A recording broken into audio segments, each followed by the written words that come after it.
Hello again, hola, and welcome to my YouTube channel here at Benidorm and beyond. I'm an English woman who's lived in this resort for over 20 years, and I aim to bring you an original and fresh take on all there is to see, do and enjoy in and around Benidorm, so here we go.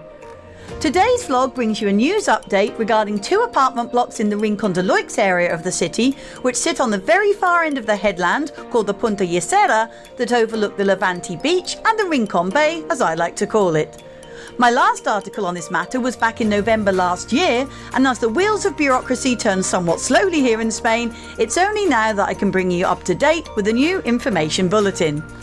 The identical blocks can be seen towards the left-hand side of the cliff in the Rincon, looking out onto the cable ski and up the coast, and are named Gemelos 28, which are just one set of many of these skyscrapers in Benidorm under the Gemelos name, meaning twins. The buildings consist of 168 luxury homes over their combined 21 floors in each tower, with 4 floors of parking and a swimming pool, with incidentally 84 of the properties being owned by Russian citizens and a further 13 belonging to Arab buyers.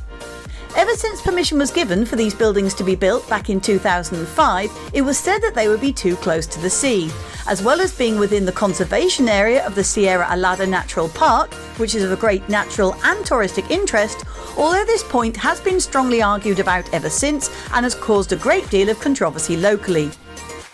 In 2017, it was announced by the Supreme Court to the Valencian regional government that the tower should be demolished, as the frontline structures, which in Spain means right on the beachfront, invaded a protected area of the coast by at least 4 metres. While the ensuing judicial fight continued, it was agreed over time that the City Council would have to pay compensation exceeding €100 million, which would take into account the sale prices that owners had to pay, which was between €400 and €7,000, plus an additional 20% on top. Since then, further developments and an acceptable way forward have been widely anticipated, which have now come to light in the last few days.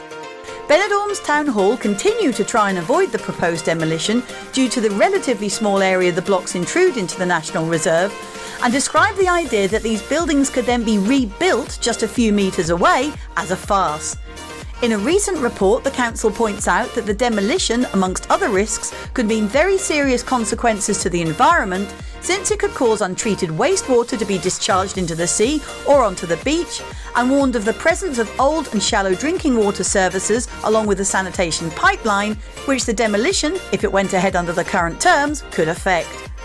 The document also pointed out that if the demolition and/or rebuilding was to go ahead, that the age of the infrastructure in this area would hinder the passage and parking of big heavy machinery and large tonnage trucks, since breakdowns would no doubt occur, which would in turn leave a large number of local residents without vital services, as well as rendering fire prevention hydrants unusable also.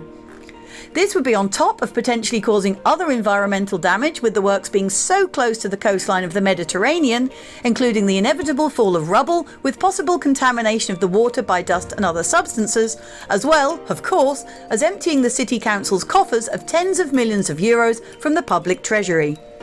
According to the engineering department of the Benidorm City Council, the demolition project must restudy the construction process in order to minimise the effects on mobility, traffic, nearby buildings and the natural environment.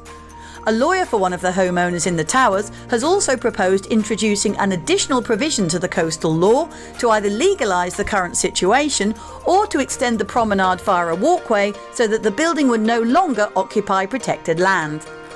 Unfortunately, other court wranglings are also in play, with at least one local resident who owns a rental apartment behind the towering twins of Gemelos 28 demanding compliance with the demolition order, as the buildings block the coastal views from his apartment, meaning that his property has lost a great deal of value, as well as an increased amount of rental income over the last few years, as it is no longer able to boast magnificent sea views.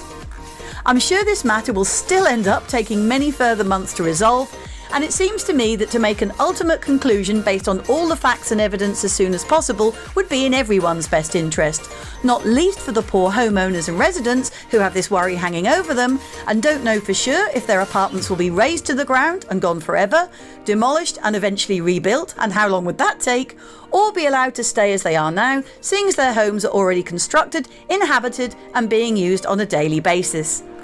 I hope that you've enjoyed today's news update on the Gemelos 28 Towers with me and found this little latest piece of local knowledge interesting. And if you have, then please join me again in the future, as well as checking out some of my many other videos taking on detailed street and beachfront walks on tours of some of Benidorm's most popular tourist hotels with a fly-on-the-wall look inside and out, as well as lots of info-packed reviews and news on local cafes, bars and new businesses. Thanks so much for watching as always, and hopefully I'll see you again next time. Muchas gracias, catch you soon, and bye for now. Cheers!